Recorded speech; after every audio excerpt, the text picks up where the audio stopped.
Hello everyone, this is Defense Politics Asia, and in Germany, Audi has announced that they're going to cut 7,500 jobs in Germany by 2029 because no EV demand slow, there's competition from China and whatever excuses that they have, and so yeah, the things is not well. They have to start to sack more people, and this is a cut of like how many percent? Let me see.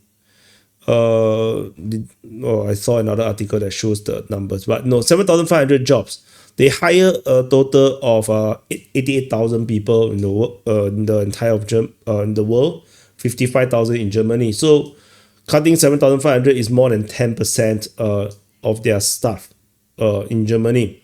So that it can save 1 billion euro somewhat.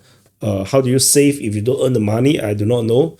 But so the Volkswagen themselves has already announced they're going to cut 35,000 jobs, which is the parent company, by 2030. So there's a lot of bad news for Germany right now. And of course, we already know that Germany has been somewhat seemingly deindustrializing or what. No, and then and what does the German government gonna do?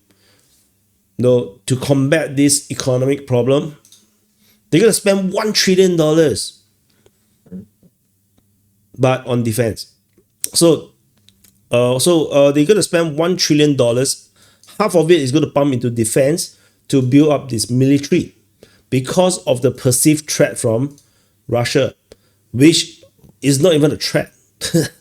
I am not sure. Like I have been observing the geopolitical situation regarding Russia.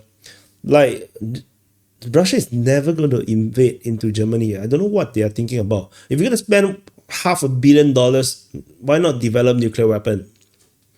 Like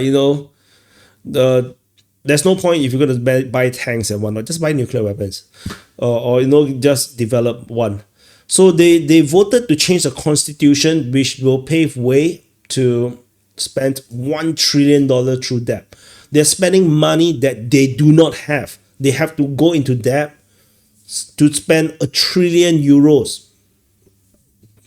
Debt. $1 trillion debt. And it's very funny because we just have the German election. The new government have not come in yet, and the current government is doing whatever they can to quickly pass this vote. And the vote had to be held quickly because the new MP is going to take their seats next week. So they're going to change the constitution before the new MPs take over. This is basically like a coup, if you ask me. Basically, pulling the rag beneath other people's legs, and dump $1 trillion debt on the next government, in a way. But of course, the next government will be the one deciding how to spend it. So they will decide how to spend it. So this debt spending requires 2/3 majority, and which is passed, if as far as I understood. So the Schuldenbremse, I don't know how to pronounce this. Schuldenbremse. Anyway, the debt break. Yeah, German is a very interesting language. Anyway, so basically the debt break is this allows them to spend more than a certain percentage. I believe 0.3%. This article, I saw another article. I was reading quite a number of articles of the same thing. It's quite low. It's basically 0.3% plus 0.36%, something like that. A very low percent in terms of debt. It's basically since there's a way to protect Germany, right? So, and is very important to the conservative, as a conservative leader, and which going to be this new guy, Friedrich Merz. However, now that he's going to become the new leader, the new chancellor, he wants the cash. So he's suddenly not conservative anymore. He's now Spencer-bative. So he want to spend the money. So he will now start his term with 1 trillion euros, and half of it he's going to spend in defense, military. No, so these are some of the narration. So the Germany has already committed to send 4 billion in military aid to Ukraine, and then they are now expecting to increase it to the other half. The other half, 500 billion, it will be spent on infrastructure projects over the next 10 years. So this 500 billion is to basically boost their own internal economy. But yeah, it's super dangerous, because underlying problem is not infrastructure. The underlying problem is something else. So whatever they're going to spend 500 billion over the next 10 years on infrastructure and transport, energy, research sector is all expected to benefit. And to get the Greens on board, 100 billion have to be invested in the climate and transformation fund. What are you going to do with climate and transformation fund to do climate change thingy? I have no idea. Yeah, I'm quite sure the 100 billion is not going to be spent to build nuclear power plants. So a lot of I'm not sure. It just feels like a terrible situation is going to develop in Germany. I'm quite sure, of course, the next 10 years they're going to like, wow, everybody's earning more money because they pump 500 billion into the economy, right? But that also means inflation. So the economy has been in recession, and their solution is to borrow $1 trillion, and half of it going to spend on things that will not improve the economy unless they're going to buy everything German. That means all their defense spending is going to be German. Then maybe. So yeah, here's the number. 0.35% of the GDP was allowed to be raised through that. Now they can go up to 1%. They're doing 1%. So yeah, it's quite crazy right now that they're going to spend this much money. And on top of this, $3 billion is going to be given to Ukraine. So the outgoing chancellor, Olaf Scholz, have decided that he's going to leave the office. So why keep the $3 billion for Germany? So give it away. Since it's not his problem anymore, so he's going to give it away. And he have been holding back this $3 billion for a long, long time.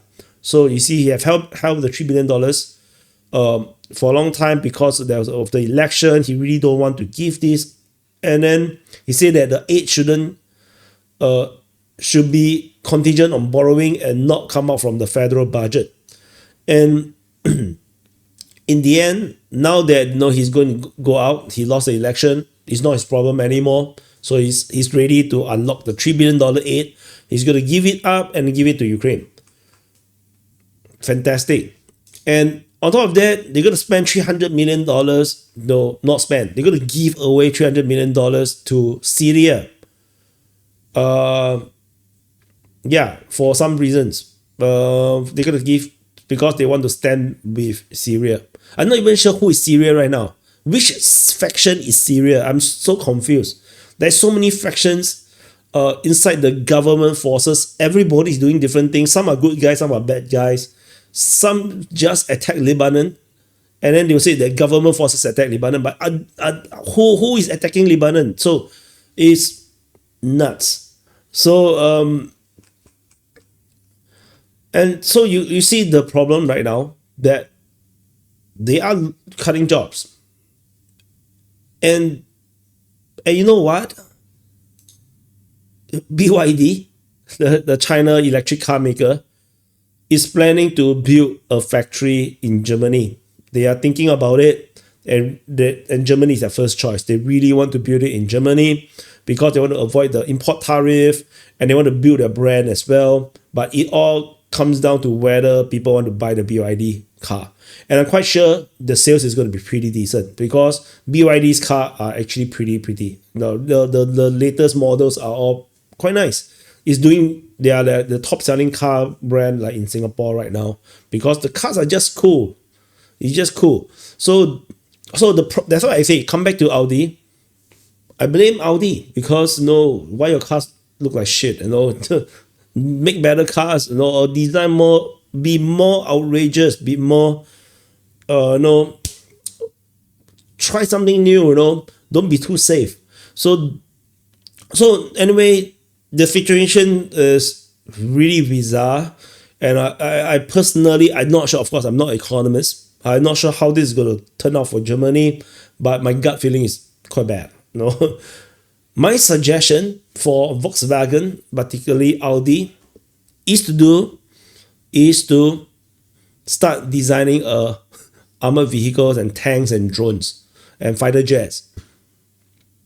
Yeah, and try to eat up as much of the $500 billion Germany is going to spend. Just do it. Build an Audi tank,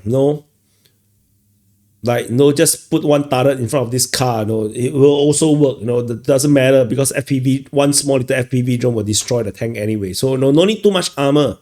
You just need firepower and speed. Then you can do blitzkrieg, right? So anyway, thank you for watching. Press the like button, subscribe. So good luck to the Germans. You voted for this. Hopefully it goes well. Spending $1 trillion, if they're all spent internally, is going to be a major boost to the GDP. However, the danger is it's still a €1 trillion debt. And if the next 10 years, this $1 trillion does not generate the revenue to repay the $1 trillion debt, then you'll be in debt. That's all. Yeah. It's not end of the world. No. Anyway, that's it. I'll see you guys in the next update.